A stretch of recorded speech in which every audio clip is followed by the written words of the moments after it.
Hi friends, I am Ashraf कमाल and welcome you to लच for success YouTube channel. चलिए दोस्तों, आते हैं अपने पहले क्वेश्चन पे बिना टाइम वेस्ट किए। दोस्तों देखिए, इस सीरीज को हम लगातार आगे लेके जा रहे हैं, जो कि मॉडर्न हिस्ट्री से क्वेश्चन पूछे जाते हैं बार बार एग्जाम में। तो दोस्तों, हम इस सीरीज को इसलिए नहीं लेके चल रहे हैं कि दोस्तों ये प्रीवियस ईयर क्वेश्चन है, बल्कि यह डिटेल में हम लोग क्वेश्चन को देखेंगे और साथ ही साथ क्वेश्चन को इलोबरेट करते हुए ऑप्शन को भी देखते हुए चलेंगे कि आंसर आपका क्या क्या हो सकता है। एक क्वेश्चन से दोस्तों 4 क्वेश्चन का आंसर हम देते हुए चलेंगे। देखिए, इस तरह से ये 1 गुणे 4 का सीरीज होगा। इस तरह से चलते हैं अपने पहले क्वेश्चन पे। पहले क्वेश्चन की चर्चा कर लेते हैं। ठीक है, हमारा पहला क्वेश्चन है, भारत में अंग्रेजों ने प्रथम मदरसा कहाँ स्थापित किया था? ऑप्शन नंबर ए है मद्रास, ऑप्शन नंबर बी है मुंबई, ऑप्शन नंबर सी है अलीगढ़ या ऑप्शन नंबर डी है कोलकाता। तो दोस्तों, इसका जो करेक्ट आंसर हो जाएगा वो हो जाएगा हमारा ऑप्शन नंबर डी, कोलकाता। दोस्तों देखिए, भारत में प्रथम अंग्रेजों ने मदरसा जो बनवाया था वो बनवाया था 1781 में। कब बनवाया था? 1781 में। जिसने बनवाया था उसका नाम दोस्तों वारेन हेस्टिंग था। उस वक्त का गवर्नर जनरल जो था वो वारेन हेस्टिंग था। इसलिए दोस्तों इस क्वेश्चन का जो करेक्ट आंसर हो जाएगा वो हो जाएगा ऑप्शन नंबर डी, कोलकाता। ठीक है, आ जाते हैं अपने नेक्स्ट क्वेश्चन पे। आज का दूसरा क्वेश्चन देख लेते हैं दोस्तों। आज का हमारा दोस्तों दूसरा क्वेश्चन है, एशियाटिक सोसाइटी ऑफ बंगाल के संस्थापक थे। ठीक है, ऑप्शन नंबर ए है sir William Jones, option number B है विल्किंस, ऑप्शन नंबर सी है मैक्स मूलर या ऑप्शन नंबर डी है जेम्स प्रिंसेप। तो दोस्तों आप बताइए इसका आंसर क्या होगा। दोस्तों देखिए, एशियाटिक सोसाइटी ऑफ बंगाल की जो स्थापना किया था वो किया था सर विलियम जॉन्स ने। ठीक है, इसलिए इसका करेक्ट आंसर हो जाएगा ऑप्शन नंबर ए, सर विलियम जॉन्स। ठीक है, याद रखिएगा। देखिए, जेम्स प्रिंसेप जो लिखा है ऑप्शन नंबर डी में, उसको जानिएगा दोस्तों कि यह जो है वही व्यक्ति है जिसने सबसे पहले अभिलेखों को, जो बौद्ध धर्म में अभिलेख मिलते हैं पाली ग्रंथों में, उसको पढ़ने वाला जो था वो था जेम्स प्रिंसेप। ठीक है, याद रखिएगा इसको। आ जाते हैं अपने आज के तीसरे नंबर क्वेश्चन पे। आज के तीसरे नंबर क्वेश्चन की चर्चा कर लेते हैं। देखिए, हमारा आज का तीसरा नंबर क्वेश्चन है, वाराणसी में प्रथम संस्कृत महाविद्यालय की स्थापना किसने की थी? तो दोस्तों बताना है आपको कि किसने की थी। देखिए, ऑप्शन नंबर ए है Jonathan Duncan, option number B है Warren Hasting, option number C है लॉर्ड मैकाले या ऑप्शन नंबर डी है बंकिम चंद्र या चटर्जी। ठीक है, बंकिम चंद्र चटर्जी इनका पूरा नाम है। बताइए आंसर क्या होगा। तो दोस्तों देखिए, इसका जो करेक्ट आंसर होगा वो होगा जोनाथन डंकन। जोनाथन डंकन ने ही सबसे पहले बनाया था वाराणसी में संस्कृत महाविद्यालय। ठीक है, याद रखिएगा। इस क्वेश्चन का करेक्ट आंसर ऑप्शन नंबर ए जोनाथन डंकन हो जाएगा। आगे चलते हैं दोस्तों, अगले क्वेश्चन की चर्चा कर लेते हैं। आज का हमारा देखिए चौथा नंबर क्वेश्चन है, निम्नलिखित में से किसे पेरिस की रॉयल एशियाटिक सोसाइटी की सदस्यता प्रदान की गई थी? आपको दोस्तों मैं स्क्रॉल करके सारे ऑप्शन दिखा दे रहा हूँ। देखिए, ऑप्शन नंबर ए है Dadabhai Naoroji, option number B है Michael Madhusudan, option number C है Raja Ram Mohan Roy, option number D है विवेकानंद। ठीक है दोस्तों, आपको बताना है इसमें से। तो दोस्तों देखिए, ऑप्शन नंबर ए है Dadabhai Naoroji, option number B है Michael Madhusudan, option number C Raja Ram Mohan Roy या ऑप्शन नंबर डी है विवेकानंद। तो दोस्तों देखिए, रॉयल एशियाटिक सोसाइटी की जो सदस्यता प्रदान की गई थी वो सबसे पहले की गई थी माइकल मधुसूदन दत्त को। ठीक है, इसलिए इसका करेक्ट आंसर हो जाएगा option number B, Michael Madhusudan Dutt. दोस्तों देखिए, थोड़ा सा मैं बता दूं कि देखिए, पेरिस में जो है वो मुख्य रूप से रॉयल एशियाटिक सोसाइटी की सदस्यता सबसे पहले मधुसूदन दास को दे दी गई थी, जिसमें कि 1892 से 1895 तक वो ब्रिटिश संसद के सदस्य भी रहे थे दादा नौरोजी। ठीक है, और राजा राम मोहन राय ने इसी के शासनकाल में, जब उसके बाद की समय आती है तो 1828 में इसी में राजा राम मोहन राय ने ब्रह्म समाज की स्थापना भी की थी। ठीक है दोस्तों, चलिए इसको आगे देख लेते हैं। आपने आज का 5वां नंबर क्वेश्चन देख लेते हैं। आज का हमारा 5वां नंबर क्वेश्चन है दोस्तों, निम्नलिखित अंग्रेजों में से कौन था जिसने सर्वप्रथम भगवत गीता का अंग्रेजी में अनुवाद किया था? तो दोस्तों यह क्वेश्चन देखिए यूपी पीसीएस और रेलवे एसएससी भी एग्जामों में पूछ चुका है। ठीक है, तो ऑप्शन नंबर ए है William Jones, option number B है Charles Wilkins, option number C Alexander Cunningham या लास्ट ऑप्शन है जॉन मार्शल। तो दोस्तों इसका आंसर क्या होगा। देखिए, जो इसका करेक्ट आंसर होगा वो होगा चार्ल्स विल्किंस, जो कि ऑप्शन नंबर बी में है। तो correct answer option number B, Charles Wilkins हो जाएगा। दोस्तों देखिए, वारेन हेस्टिंग जो था के काल में ही चार्ल्स विल्किंस ने भगवत गीता का प्रथम जो अनुवाद किया था वह किया था। ठीक है, याद रखिएगा। आ जाते हैं अपने अगले क्वेश्चन पे, जो कि आज का हमारा 6वां नंबर क्वेश्चन है। देखिए, जो 6वां हमारा नंबर क्वेश्चन है दोस्तों वह है, निम्नलिखित में से किसने कालिदास से प्रसिद्ध रचना शकुंतला का पहली बार अंग्रेजी में अनुवाद किया था? तो दोस्तों पहली बात तो ये जान लीजिए, क्वेश्चन में ही आपको एक मिल गया है आपको क्वेश्चन की कालिदास जो है उन्होंने शकुंतला की रचना की थी। जो शकुंतला किताब लिखी गई थी वो कालिदास के द्वारा लिखी गई थी, जो कि सबसे पहले अंग्रेजी भाषा में अनुवाद किसने किया था, यही क्वेश्चन पूछना चाह रहा है। तो दोस्तों देखिए, शकुंतला का जो पहली बार अंग्रेजी में अनुवाद किया गया था वह किया गया था सर विलियम जोन्स द्वारा। ठीक है, सर विलियम जोन्स द्वारा, जो कि ऑप्शन नंबर डी में है। तो इसलिए correct answer option number D sir William Jones हो जाएगा। आ जाते हैं आज के हम अपने 7वें नंबर क्वेश्चन पे। 7वें नंबर क्वेश्चन की चर्चा कर लेते हैं। देखिए दोस्तों, आज का 7वां नंबर क्वेश्चन है, ब्रिटिश सरकार के किस अधिनियम ने सबसे पहले भारत में शिक्षा के लिए करीब करीब 1 लाख रुपए दिए थे। तो दोस्तों बताइए इसका आंसर क्या होगा। दोस्तों देखिए, ऑप्शन नंबर ए है wood dispatch, option number B है चार्टर अधिनियम 1813 या चार्टर अधिनियम 1853, या लास्ट ऑप्शन है आपका डी भारतीय प्रसिद्ध अधिनियम 1892। तो दोस्तों इसका आंसर क्या होगा बताइए आप।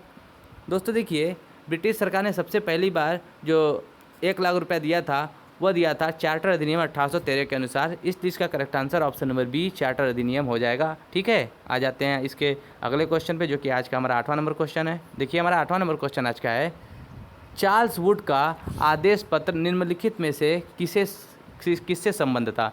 दोस्तों चार्ल्स वुड जो था वह बताना है आपको किससे संबंधित था, शिक्षा से, व्यापार से, प्रशासनिक सुधार से या सैन्य सुधार से। तो दोस्तों देखिए, चार्ल्स वुड का जो आदेश पत्र था वो शिक्षा से संबंधित था। इसलिए इसका करेक्ट आंसर ऑप्शन नंबर ए शिक्षा से संबंधित था। इसलिए करेक्ट आंसर हो जाएगा ऑप्शन नंबर ए। ठीक है, देखिए वुड्स डिस्पैच जो था आपको बता दूं दोस्तों कि 1854 में जारी किया गया था। ठीक है, चार्ल्स वुड द्वारा। और उस वक्त गवर्नर जनरल जो था भारत का वो था लॉर्ड डलहौजी। कौन था? लॉर्ड डलहौजी। और लॉर्ड डलहौजी के दोस्तों बहुत सारे खराब कार्य किए थे, लेकिन उसने कुछ अच्छे कार्य भी किए थे। जैसे डाक जो विभाग थी उसकी स्थापना भी किसने की थी? लॉर्ड डलहौजी ने की थी। 1854 में जो है डाक विभाग की स्थापना की गई थी। और इसी के शासनकाल में सबसे पहले ट्रेन भी चला था 1853 में। तो इसको याद रखिएगा। और इसके बुरे कार्यों में से कौन से हैं? जैसे कि राज्य हड़प नीति इसने सबसे पहले चलाई थी, और सबसे पहले भारतीय राजाओं को, सारे राज्यों को इसने हड़पना शुरू कर दिया था। ठीक है, आ जाते हैं अपने अगले क्वेश्चन पे, जो कि आज का हमारा 9वां क्वेश्चन है। 9वें क्वेश्चन की चर्चा कर लेते हैं। देखिए आज का हमारा 9वां नंबर क्वेश्चन है, हंटर कमीशन की रिपोर्ट में विकास पर विशेष जोर दिया गया था। किसके विकास पर जोर दिया गया था? ऑप्शन नंबर है बालिकाओं की शिक्षा पर, उच्च शिक्षा पर, प्राथमिक शिक्षा पर या तकनीकी शिक्षा पर। दोस्तों बताना है आपको आंसर क्या होगा। देखिए दोस्तों, हंटर कमीशन जो था वो मुख्य रूप से प्राथमिक शिक्षा को बढ़ावा देने में, विकास करने में बहुत ज़्यादा उपयोगी था। और इसीलिए हंटर कमीशन की स्थापना जो है वो प्राथमिक शिक्षा के माध्यम से की गई थी, मतलब उसके विकास के लिए की गई थी। तो इसलिए इसका correct answer option number C प्राथमिक शिक्षा के लिए हो जाएगा। दोस्तों याद रखिएगा। दोस्तों इस क्वेश्चन को आप ये मत सोचिएगा ये सब क्वेश्चन ऐसे क्वेश्चन है, टफ क्वेश्चन है थोड़ा, लेकिन ऐसे क्वेश्चन बार बार एग्जाम में तो नहीं पूछे जाएंगे, लेकिन ऐसे जरूर होंगे कि 10 क्वेश्चन में से अगर 2 क्वेश्चन टफ होंगे और आपने उसमें से 1 क्वेश्चन का भी सही से जवाब दे दिया तो कहीं ना कहीं आप हजारों लाखों बच्चों से आगे पहुंच जाएंगे। इसीलिए हम थोड़ा कठिन क्वेश्चन लेते हैं दोस्तों, ताकि आपको आसान क्वेश्चन तो बहुत सारे लोगों द्वारा पढ़ाए गए होंगे, लेकिन इसमें से कुछ कठिन क्वेश्चन भी आपको देखने पड़ेंगे अगर कंपटीशन आपको क्वालिफाई करना है। चलिए आ जाते हैं आज के 10वें नंबर क्वेश्चन पे। 10वें नंबर क्वेश्चन की चर्चा कर लेते हैं। आज का हमारे दोस्तों 10वां नंबर क्वेश्चन है, नेशनल काउंसिल ऑफ एजुकेशन की स्थापना कब हुई थी? नेशनल काउंसिल ऑफ एजुकेशन, ठीक है, की स्थापना कब हुई थी? 15 अगस्त 1903, 15 अगस्त 1904, 15 अगस्त 1906 या 15 अगस्त 1905। दोस्तों बताइए इसका क्या आंसर होगा। तो दोस्तों देखिए, नेशनल काउंसिल ऑफ एजुकेशन की स्थापना जो की गई थी वो 8 नवंबर 1905 को की गई थी। ठीक है, कब की गई थी? 8 नवंबर 1905। इसमें लेकिन आपको यह दिया है कि 15 अगस्त जो है इसमें करेक्ट आंसर दिया है, क्योंकि देखिए 8 नवंबर 1905 को जो है सर्वप्रथम रंगपुर नेशनल स्कूल की स्थापना हुई, और उसके बाद जो है 1906 में 15 अगस्त को इसका नाम बदल करके नेशनल काउंसिल ऑफ एजुकेशन कर दिया गया। इसलिए इसका करेक्ट आंसर हो जाएगा ऑप्शन नंबर सी 15 अगस्त 1906। ठीक है, आ जाते हैं आज के 11वें नंबर क्वेश्चन पे। 11 नंबर क्वेश्चन की चर्चा कर लेते हैं। देखिए आज का हमारा 11वां नंबर क्वेश्चन है, सैडलर आयोग संबंधित था। सैडलर आयोग दोस्तों किससे संबंधित था? ऑप्शन नंबर ए है न्यायपालिका से, ऑप्शन नंबर बी है राजस्व प्रशासन से, ऑप्शन नंबर सी है शिक्षा से या ऑप्शन नंबर डी है पुलिस प्रशासन से। दोस्तों तो बताइए क्या होगा इसका आंसर। देखिए दोस्तों, सैडलर आयोग की जो स्थापना थी वो 1917 में, करीब 1917 में ब्रिटिश सरकार द्वारा की गई थी, जो कि शिक्षा के क्षेत्र में क्रांति लाने के लिए की गई थी। इसलिए इसका करेक्ट आंसर हो जाएगा ऑप्शन नंबर सी शिक्षा से संबंधित था। ठीक है, आ जाते हैं अपने आज के 12वें नंबर क्वेश्चन की चर्चा कर लेते हैं। देखिए आज का हमारा 12वां नंबर क्वेश्चन है, शिक्षा के सुधार हेतु ब्रिटिश सरकार ने सैडलर विश्वविद्यालय आयोग कब नियुक्त किया था? दोस्तों देखिए, option number A 1919, option number B 1917, option number C है 1921 या ऑप्शन नंबर डी है 1896। दोस्तों इससे पहले भी मैंने आपको बताया 11वें नंबर क्वेश्चन में कि देखिए शिक्षा के सुधार हेतु ब्रिटिश सरकार ने सैडलर विश्वविद्यालय के आयोग की स्थापना जो की थी वो 1917 में की थी, याद रखिएगा, जो कि सरकार ने कलकत्ता में विश्वविद्यालयों की संभावनाओं के फलस्वरूप एक रिपोर्ट के आधार पर की थी। ठीक है, इसलिए इसका correct answer option number B 1917 हो जाएगा। ठीक है, आ जाते हैं अपने आज के 13वें नंबर क्वेश्चन की चर्चा कर लेते हैं। देखिए आज का हमारा 13वां नंबर क्वेश्चन है दोस्तों, लॉर्ड मैकाले संबंधित है। लॉर्ड मैकाले किस तरह से संबंधित है? लॉर्ड मैकाले दोस्तों पहले बता दूं, लॉर्ड मैकाले भारत का गवर्नर जनरल था और लॉर्ड मैकाले गवर्नर जनरल न होकर के गवर्नर जनरल जो लॉर्ड विलियम बेंटिक था उसका कहीं ना कहीं एक सलाहकार था और बहुत ही ज़बरदस्त एक विद्वान था, इंग्लिश का एक स्कॉलर था और उसने इंग्लिश के ही शिक्षा के लिए बहुत अधिक योगदान दिया था भारत में। तो इसलिए इसका correct answer option number C अंग्रेजी शिक्षा से हो जाएगा। ठीक है, आ जाते हैं आज के अपने 14वें नंबर क्वेश्चन पे चर्चा कर लेते हैं। देखिए आज का हमारा 14वां नंबर क्वेश्चन है, भारत के औपनिवेशिक काम में अधोमुख निस्यंदन सिद्धांत किस क्षेत्र से संबंधित है? ये थोड़ा टफ हिंदी हो जाएगा दोस्तों, लेकिन याद रखिएगा अगर आपको क्वेश्चन आएगा तो डायरेक्ट क्वेश्चन टफ ही हिंदी से पूछेगा। ऑप्शन नंबर ए है रेल से, ऑप्शन नंबर बी है शिक्षा से, ऑप्शन नंबर सी है सिंचाई से या ऑप्शन नंबर डी है गरीबी हटाओ से। तो दोस्तों बताइए इसका आंसर क्या होगा? देखिए औपनिवेशिक काम में अधोमुखी निस्यंदन सिद्धांत जो दिया था सबसे पहले वो शिक्षा से ही संबंधित था, यानी सबसे पहले ये देखा गया भारत में कि भारत में अगर ब्रिटिश साम्राज्य ने स्थापना किया था अपने शासनकाल का औपनिवेशिक काल में, तो वहाँ पे अधोमुखी निस्यंदन सिद्धांत जो दिया था वो शिक्षा से संबंधित दिया था, इसलिए इसका correct answer option number B शिक्षा हो जाएगा। ठीक है, आ जाते हैं अपने आज के 15वें नंबर के शैक्षणिक नीति में फिल्ट्रेशन थ्योरी के प्रतिपादक थे। फिल्ट्रेशन थ्योरी दोस्तों पहले बता दूं कि फिल्ट्रेशन थ्योरी क्या था, तभी आपको समझ में आएगा। भारत के औपनिवेशिक काल में दोस्तों देखिए निस्यंदन सिद्धांत जो दी गई थी, यानी फिल्ट्रेशन थ्योरी उसको इंग्लिश में कहा जाता था, तो इसलिए उसको क्या होता था कि शिक्षा के क्षेत्र से यह संबंधित था। पहले तो मैंने बता दिया जैसा आपको, इसका मतलब सिंपल सा था कि शिक्षा समाज के उच्च वर्ग को ही दी जाए, इस बात को ध्यान रखिएगा। फिल्ट्रेशन थ्योरी का मतलब यह था कि नीचे जातियों के लोगों को शिक्षा न दिया जाए बल्कि ऊंचे जाति के ही लोगों को बस शिक्षा दिया जाए, यही थी फिल्ट्रेशन थ्योरी अंग्रेजों के द्वारा। ठीक है, तो इसलिए इसका करेक्ट आंसर क्या हो जाएगा, किसने पहले निकाला था इसमें पूछा गया है, तो इसके जो संपादक थे दोस्तों वो थे लॉर्ड मैकाले, जो कि लॉर्ड विलियम बेंटिक के एक बहुत बड़े इतिहासकार और सलाहकार और इंग्लिश के स्कॉलर भी थे। ठीक है, आ जाते हैं अपने आज के 16वें नंबर क्वेश्चन की चर्चा कर लेते हैं। आज का हमारा 16वां नंबर क्वेश्चन है, भारत में आधुनिक शिक्षा प्रणाली की नींव किससे पड़ी? तो दोस्तों आपको बताना है कि भारत में आधुनिक शिक्षा जो प्रणाली की नींव पड़ी थी, मॉडर्न एजुकेशन सिस्टम की, वो किससे पड़ी थी? 1813 का चार्टर अधिनियम या 1835 का मैकाले स्मरण के पत्र से, या बताइए आप इसका आंसर क्या होगा। ऑप्शन तो आपको दिख रहे होंगे, तो आप बताइए इसका आंसर क्या होगा।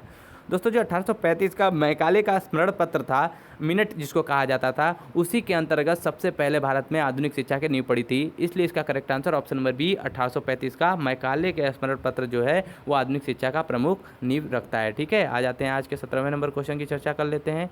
दोस्तों आज का हमारा 17वां नंबर क्वेश्चन है, किसके शासनकाल में भारत में अंग्रेजी शिक्षा आरंभ की गई थी? तो दोस्तों देखिए इस क्वेश्चन को मैंने आपको बताया है, लेकिन इसमें पूछा है आपका ऑप्शन दिया है इस तरह से कि उसका उस वक्त गवर्नर जनरल कौन था, क्योंकि ये चारों गवर्नर जनरल के आपके नाम दिए गए हैं। अगर आपको लॉर्ड मैकाले ऑप्शन में देता तो आंसर वही हो जाता, लेकिन आपसे पूछा है कि किसके शासनकाल में आरंभ की गई थी, तो इसका करेक्ट आंसर ऑप्शन नंबर ए लॉर्ड विलियम बेंटिक हो जाएगा दोस्तों, क्योंकि उस वक्त भारत का गवर्नर जनरल जो था वो लॉर्ड विलियम बेंटिक ही था। और दोस्तों यही भारत का पहला गवर्नर जनरल भी 1833 के चार्टर अधिनियम के अंतर्गत बना था।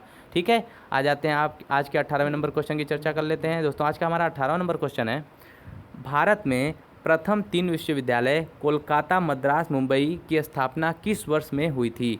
तो दोस्तों आप बताइए किस वर्ष हुई थी। ऑप्शन नंबर ए है 1857, ऑप्शन नंबर बी है 1881, ऑप्शन नंबर बी सी है 1858 या ऑप्शन नंबर डी है 1885। दोस्तों कब हुई थी? देखिए भारत में जो 3 विश्वविद्यालय थे, कलकत्ता, मद्रास और बम्बई, उसकी स्थापना 1857 में की गई थी। ठीक है, कब की गई थी? 1857 में, इसलिए इसका करेक्ट आंसर ऑप्शन नंबर ए हो जाएगा दोस्तों। ठीक है, आ जाते हैं आज के अपने 19वें नंबर क्वेश्चन पे। 19वें नंबर क्वेश्चन की चर्चा कर लेते हैं। देखिए दोस्तों आज का 19वां नंबर क्वेश्चन है, किसके सत्ता प्रयत्नों में मुंबई के प्रथम महिला विश्वविद्यालय की स्थापना की गई थी? दोस्तों आपको बताना है कि किसने सबसे पहले मुंबई में प्रथम महिला विश्वविद्यालय की स्थापना की थी। Option number A Dayaram Gidumal, D K. Karve, Ramabai या महादेव गोविंद रानाडे। तो दोस्तों देखिए डी.के. कर्वे के प्रयत्नों से ही मुंबई में प्रथम महिला विश्वविद्यालय की स्थापना की गई थी, इसलिए इसका correct answer option number B D K. Karve हो जाएंगे। ठीक है, आ जाते हैं आज के 20वें नंबर क्वेश्चन की चर्चा कर लेते हैं, जो कि आज का हमारा 20वां नंबर क्वेश्चन है दोस्तों, वह है डेक्कन एजुकेशन सोसाइटी की स्थापना से कौन संबंधित था? डेक्कन का मतलब दोस्तों दक्षिण भारत के जो एजुकेशन सिस्टम था उससे कौन संबंधित था, ये आपको बताना है। ये क्वेश्चन यही पूछना चाह रहा है आपसे। ठीक है, तो ऑप्शन नंबर है justice Ranade, option number B है बीजी तिलक, ऑप्शन नंबर सी है फिरोज शाह मेहता, या ऑप्शन नंबर डी है दयानंद सरस्वती। तो दोस्तों डेक्कन एजुकेशनल सोसाइटी की स्थापना से कौन संबंधित था, तो मैं बता दूं आपको दोस्तों, इसकी स्थापना जो संबंधित थे वो व्यक्ति बीजी तिलक थे, इसलिए इसका correct answer option number B B G Tilak हो जाएंगे। ठीक है, आ जाते हैं आज के अपने अगले नंबर क्वेश्चन पे, जो कि आज का हमारा 21वां नंबर क्वेश्चन है। दोस्तों हमारा 21वां नंबर क्वेश्चन है, निम्नलिखित कॉलेजों में सर्वप्रथम किस की स्थापना हुई थी। आपको दोस्तों बताना है, क्योंकि इसमें सन याद रखना होगा आपको कि कब उसकी स्थापना हुई थी। हिंदू कॉलेज कोलकाता कॉलेज की स्थापना कब हुई थी, दिल्ली कॉलेज में कब हुई थी, मुस्लिम एंग्लो ओरिएंटल कॉलेज की स्थापना कब हुई थी, या मेयो कॉलेज की स्थापना कब हुई थी। तो दोस्तों आपको बताना होगा। सबसे पहले देखिए मैं बता दूं आपको, अगर सन नहीं याद होगा तो आप नहीं बता पाएंगे इस क्वेश्चन को। तो दोस्तों राजा राम मोहन राय द्वारा आधुनिक शिक्षा के सबसे प्रारंभिक प्रचारकों में से जो एक थे, उनके द्वारा 1817 में डेविड हेयर और अलेक्जेंडर डफ जो कि एक ब्रिटिश गवर्नर थे के साथ मिलकर कलकत्ता में प्रसिद्ध हिंदू कॉलेज की स्थापना की गई थी। ठीक है, कब, 1817 में। ठीक है, याद रखिएगा इसको। और उसके बाद जो है हिंदू कॉलेज की स्थापना करने के बाद मेयो कॉलेज की स्थापना 1875 में की गई थी। कब की गई थी, 1875 में।